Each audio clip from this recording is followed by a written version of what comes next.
Bonjour Jean-Marc Borrello, bienvenue. Bonjour, merci. Vous êtes donc le président fondateur du groupe SOS, leader européen de l'entrepreneuriat social, je le disais à l'instant dans les titres. Créé en 84, c'est ça, Absolument, il y a 38 octobre ans. 84. Est-ce que vous imaginiez ça? Absolument pas. Aussi grand? Non, absolument C'était pas un objectif? Non, l'objectif, c'était d'essayer d'être utile, et on a essayé d'être utile au long de ces 38 dernières années. Oui. Vous l'avez créé au cœur des années SIDA. C'est un élément important de votre engagement à l'époque? Absolument. Le premier sujet du groupe SOS, c'était la toxicomanie. Donc nous avions créé les premières structures de soins pour personnes dépendantes de drogue. Et évidemment, le VIH est arrivé par là-dessus. Et comme à l'époque, il s'agissait essentiellement de personnes qui utilisaient de l'héroïne par voie intraveineuse, elles ont été malheureusement très fortement contaminées au début de l'épidémie de VIH. Et il a fallu très vite créer les premières structures pour prendre en charge les malades du sida. Ouais. Et alors, ce qui est intéressant, je découvrais ça en préparant cet entretien, c'est que vous dites qu'il fallait trouver des solutions à des drames sociaux, des situations dont l'État n'avait pas forcément encore conscience, quoi. C'était à ce niveau-là. Notre vocation, c'est comme on le dit aujourd'hui, d'essayer de saisir les signaux faibles. Et en matière de signaux faibles, une pandémie, mais ça a été le cas du VIH, et puis plus récemment du Covid, et puis en ce moment, on fait face à des sujets de variole du singe, etc. Donc effectivement, il faut être capable d'imaginer, d'inventer, d'être extrêmement rapide, d'accepter de se tromper et surtout d'inventer des solutions pour faire face à un problème qu'on ne connaissait pas. Ouais. Et il y a certaines de ces solutions qui ensuite sont passées en quelque sorte à grande échelle, que l'État ou des collectivités locales, par exemple, se sont dit, tiens, là ça marche, on y va.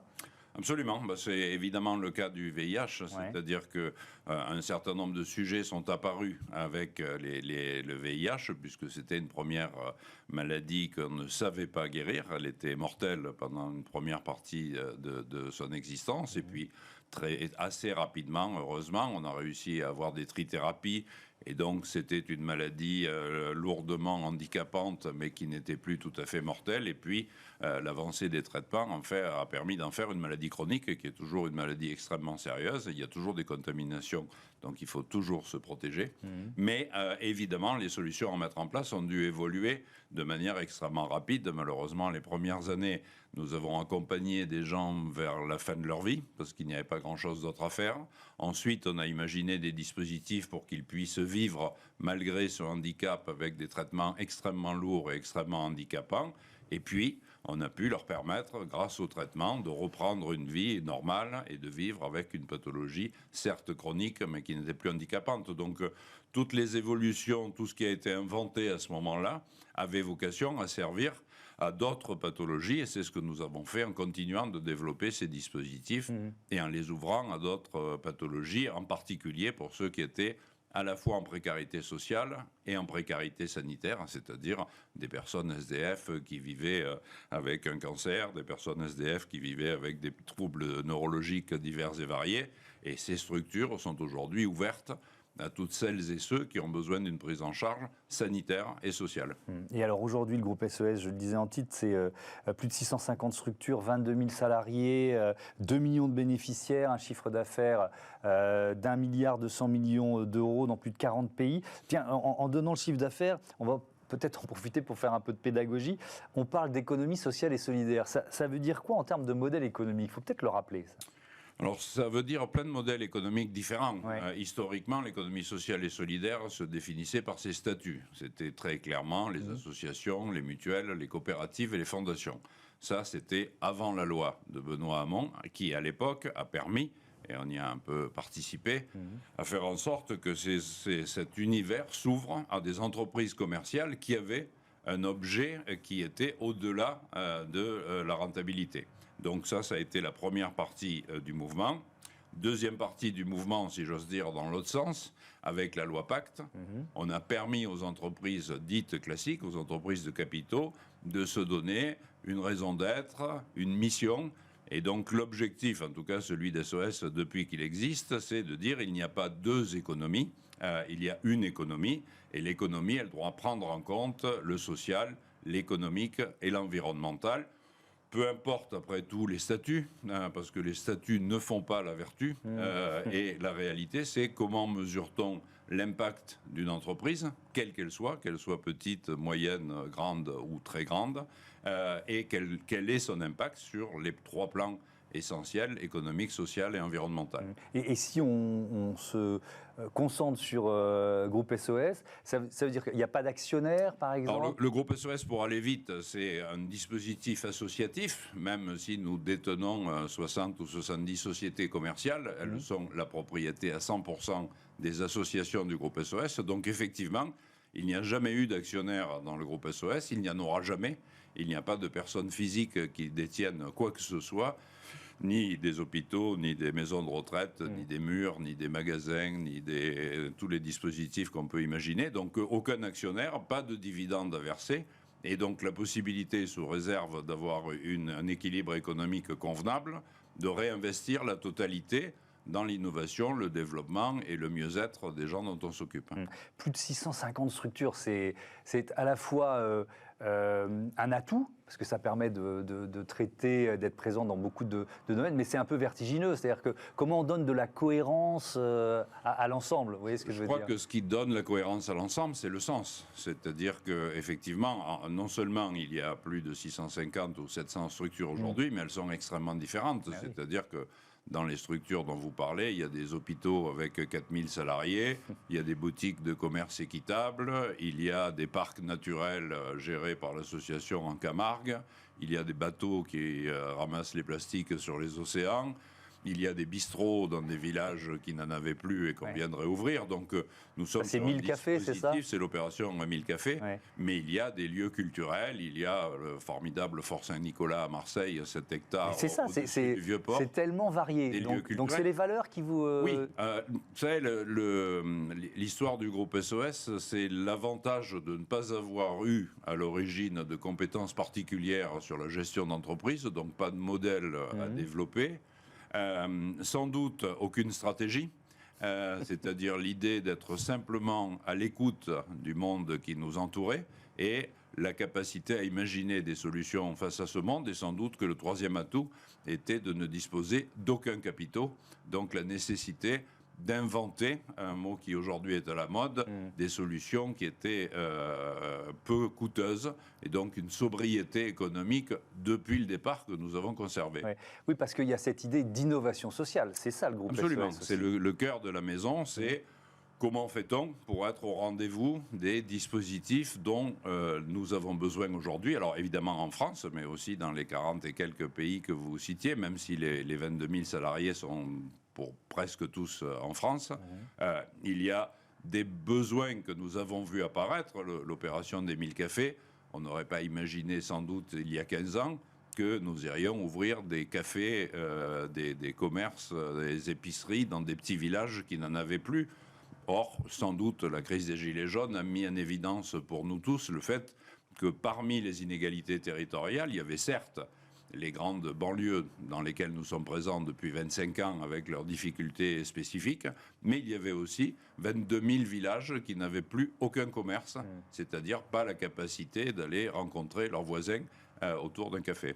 Donc il faut inventer. Et alors si on prend 1000 cafés, c'est quoi? C'est une association au départ? C'est quoi la structure? Alors c'est détenu à 100% par une association du groupe SOS, et ce sont des centaines, bientôt j'espère des milliers, de petites sociétés par village qui créent une activité avec un ou deux salariés qui réouvrent un bistrot pour faire en sorte que les gens du village aient ce lieu, une épicerie, un point poste quand la poste n'est plus là.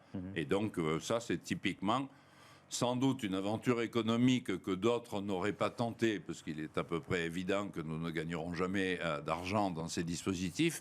Mais objectivement, pour avoir inauguré quelques-uns de ces cafés ces dernières années, après le Covid, j'ai vu des habitants avec la larme à l'œil et des élus qui décrivaient le café comme une lumière qui s'allumait au bout du tunnel. Ouais, ça vaut toutes les heures de boulot. Absolument. D'autres infos sur le groupe SOS. Vous êtes le 2e gestionnaire associatif de résidence pour aînés, 1er gestionnaire associatif d'établissement hospitalier, 1er acteur associatif de la protection de l'enfance. Je voudrais faire un petit focus rapide, puis il y a encore plein de thèmes à aborder sur les EHPAD. Donc vous avez plusieurs EHPAD. Évidemment, quand on parle EHPAD depuis un an, on pense au scandale Orpea. Quel regard, est-ce que ça vous a surpris, tiens? Alors, surpris, oui, parce que j'ai naturellement confiance en la nature humaine, et donc de tels scandales sont évidemment surprenants. Nous avons aujourd'hui plus de 110 établissements pour personnes âgées, dont une centaine d'EHPAD. Donc c'est un secteur qui est important au sein de la maison. Et que vous connaissez bien. Donc on peut faire autrement, c'est ça la question que je vais vous poser en fait. Il y a quelques milliers de résidents dans nos EHPAD. Alors, oui, nous faisons autrement. C'est-à-dire, pour aller vite, le monde des EHPAD est divisé à 25% par du privé lucratif, à 50% par du public et à 25% par du privé non lucratif. Et dans ce privé non lucratif, nous avons essayé d'imaginer un système économique, parce que ça fait partie des inventions utiles, qui fait que nous avons une partie des places qui sont réservées à ceux qui n'ont rien, c'est-à-dire ce qu'on appelle l'aide sociale, donc ceux pour lesquels les départements payent à leur place, une partie des places pour ceux qui ont des petits moyens, et nous avons un surloyer solidaire pour ceux qui ont un peu plus, en sachant que globalement nous sommes très en deçà des prix des EHPAD lucratifs, hein. On est autour entre 1 700 et 2 000 euros par mois, alors que d'autres sont... Ça peut monter beaucoup plus haut, on l'a vu. 2003 et 12 000, on l'a vu. Donc en clair, des prix qui sont raisonnés. L'idée qu'on ne doit pas discriminer les gens en fonction de leurs revenus, et évidemment tout le monde a absolument les mêmes services, les mêmes avantages quand on vit dans un EHPAD, et en même temps, on a des mélanges d'origine sociale et de revenus qui sont permis par des tarifs différents. Et ça fait partie des innovations, en l'occurrence économiques, pour qu'on ne poursuive pas dans la vieillesse des différences de revenus comme elles ont pu exister avant. Est-ce qu'il faut modéliser cette innovation, c'est-à-dire réserver ce secteur au privé, soit au public, soit au privé non lucratif? C'est quoi objectivement, je suis... Ou est-ce qu'il y a de la place pour tout le monde, je suis définitivement un libéral, donc je ne tiens pas à être protégé par des lois, des règles, des avantages fiscaux, etc. On est protégé parce qu'on est bon. On est protégé parce qu'on est meilleur, on est protégé parce que le système fonctionne et que, évidemment, nous apportons une solution d'intérêt général. Le privé, on ne peut pas reprocher au privé lucratif de vouloir faire des profits, c'est sa vocation. Lorsqu'il les fait de la manière dont l'entreprise que vous venez de décrire le fait, évidemment, ils doivent être très lourdement sanctionnés, mais parce qu'ils ont commis des délits, donc c'est aussi clair que ça. En revanche, le privé non lucratif a une place essentielle dans ce dispositif, parce qu'objectivement, le public n'est plus toujours en situation, pour d'autres raisons, d'offrir des prestations de qualité, essentiellement pour des problèmes financiers. Donc, on ouvre des dispositifs, nous sommes en open source. Tout ce que nous faisons est à peu près disponible sur le site internet. Si d'autres veulent faire la même chose, ils peuvent tout à fait, et d'ailleurs c'est le cas en ce qui concerne la facturation dans les EHPAD. Le système, une fois inventé, est à disposition de tout le monde. C'est aussi une particularité de ce secteur. Ouais. Alors on l'a bien compris, dans les activités du groupe SES, il y a à la fois ces missions de service public, protection de l'enfance, logement, handicap, etc. Dans ce cas-là, aucun bénéfice, délégation, contrôle de la part des pouvoirs publics. Puis il y a ces activités d'intérêt général, des commerces, des activités écologiques, des ONG. 100% des bénéfices, quand il y en a qui sont réinvestis. Tout ce qu'on dit depuis une bonne douzaine de minutes, enfin, on voit le poids, j'étais leader européen, et pourtant c'est un groupe qui est assez peu connu du grand public. Vous étiez, je crois, plutôt en mode on agit, on laisse les autres commenter, et puis il y a un an, vous avez créé une direction de la communication. Pourquoi ? C'est quoi la logique ? Sans doute un travers lié à l'âge. J'ai sans doute répondu pendant près de 30 ans, les autres communiquent, nous on travaille, et donc je n'ai absolument fait aucune communication d'aucune sorte. Alors, d'une part, contrairement à d'autres camarades associatifs, nous ne faisons jamais appel à la collecte. Donc, évidemment, pour des grandes organisations qui font appel à la collecte, il faut être connu, il faut faire des campagnes, etc.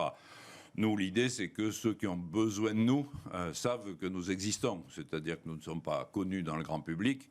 En revanche, les pouvoirs publics, quand il y a des difficultés particulières, et tous les travailleurs sociaux de ce pays connaissent les structures pour les addictions, les hôpitaux, les maisons de retraite, les maisons pour enfants, les centres éducatifs fermés, etc.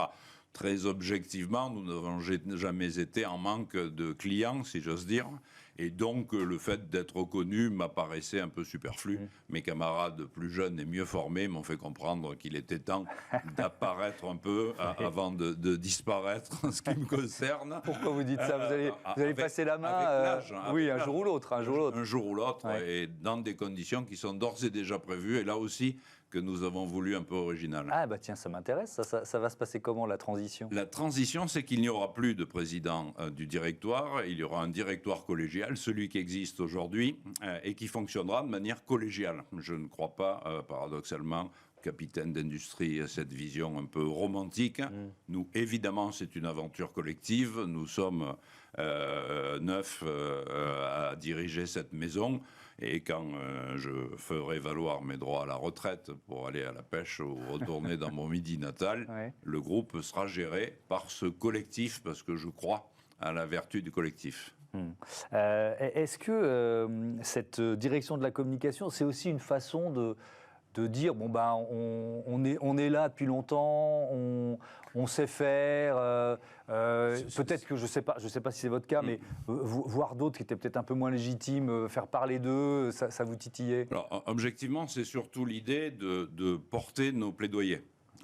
Nous avons des points de vue souvent divergents, à peu près systématiquement minoritaires sur les sujets qu'on connaît bien. Et l'idée, c'est de porter ces points de vue. Je continue à considérer, même si je finirai par être le seul, que la pénalisation de l'usage du cannabis est une ânerie. Je suis évidemment pour qu'on prenne des mesures pour faire en sorte que les gens utilisent de moins en moins de drogue, comme on a fait ce qu'il fallait pour qu'ils utilisent moins d'alcool. La pénalisation de l'usage n'est pas un dispositif qui me paraît efficace. Donc c'est pas idéologique, c'est juste plus de 40 ans auprès de toxicomanes divers et variés qui m'ont permis de me fonder un petit point de vue.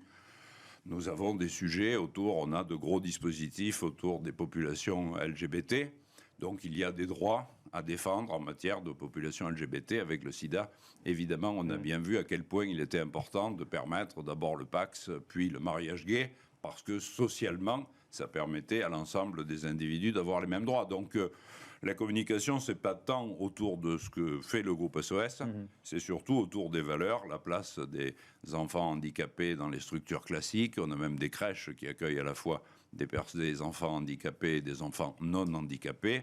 Tout ça, ce sont des valeurs, c'est globalement ce qui nous rassemble. Chacune de nos institutions porte une valeur. Si on va dans une boutique Altermundi, il y en a 12 à Paris, il y en a une qui vient d'ouvrir à Bordeaux, c'est parce qu'on considère que le commerce peut être équitable, qu'on peut payer correctement les producteurs, qu'on peut, dans ces boutiques, permettre à des jeunes gens en situation de découverte du travail, pour aller vite, donc ce sont des entreprises d'insertion, d'avancer et de trouver un job, et que donc même le commerce international peut être un moyen vertueux d'échange.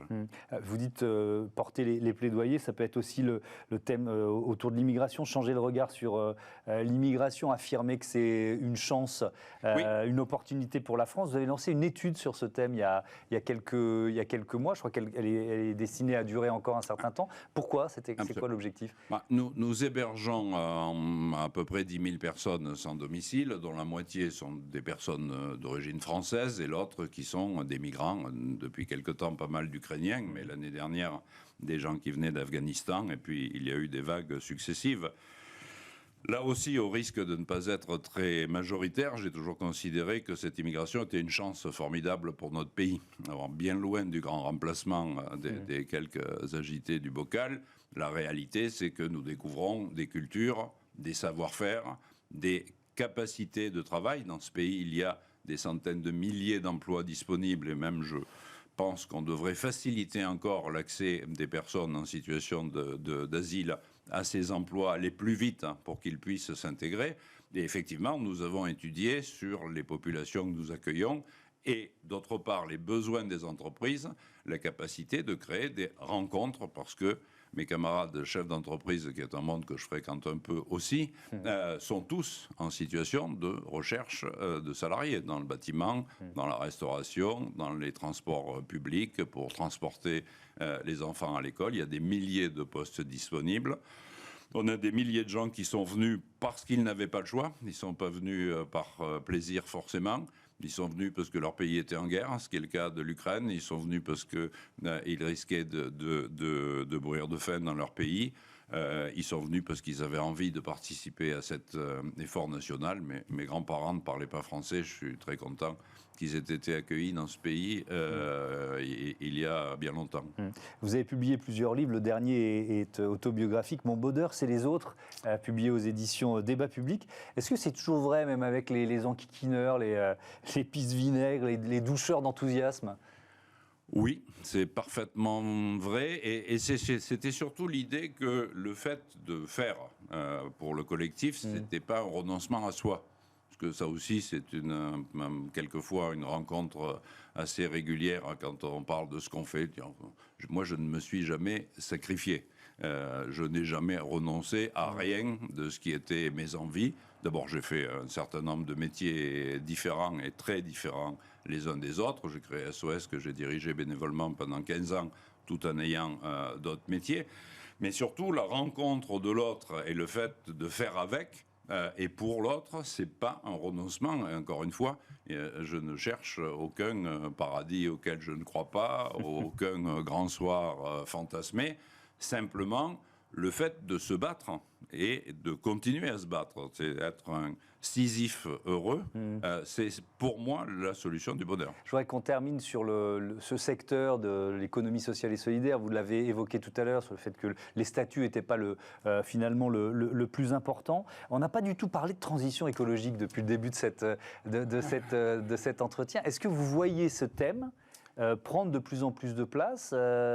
Comment vous l'analysez, ça? Dans la maison SOS, ça prend de plus en plus de place depuis quelques années, puisque le secteur a dû faire x7 l'année dernière. Donc c'est un secteur qui grandit. Alors, qui va depuis l'accès à une alimentation convenable pour tous, et encore une fois, avec des solutions extrêmement simples. Nous sommes présents dans les marchés d'intérêt nationaux. Donc à Rungis, il y a une équipe SOS, ça s'appelle le Jardin de Marianne, et l'association en question permet de récupérer les fruits et légumes invendus, qui allaient donc être bénés, jetés, de les reconditionner et de les livrer à 800 épiceries solidaires à travers le pays, qui, elles, permettent à des gens en situation de précarité alimentaire d'avoir accès à des fruits et des légumes, parce qu'objectivement, il y a souvent des produits secs. On a tous acheté des pâtes et des boîtes de conserve en faisant nos courses pour donner à nos camarades du secours populaire ou du secours catholique. Il y a peu de frais. Donc, nous, avec ça, 800 épiceries ont des légumes et des fruits frais qui viennent de Rungis, qui auraient dû être jetés, qui ne sont pas jetés, et qui permettent en plus aux gens qui les préparent d'acquérir une compétence professionnelle, puisque ce sont aussi des entreprises d'insertion. Et puis, ça peut être de la gestion de parcs naturels. On a un formidable parc naturel en Camargue. On ne va pas pouvoir tout redétailler parce que c'est la fin de l'entretien. Merci beaucoup. Je vous en prie. Merci Jean-Marc Borrello. C'était passionnant de découvrir les activités multiples et la philosophie de Groupe SOS. On termine ce Smart Impact avec une start-up éco-responsable, comme tous les jours.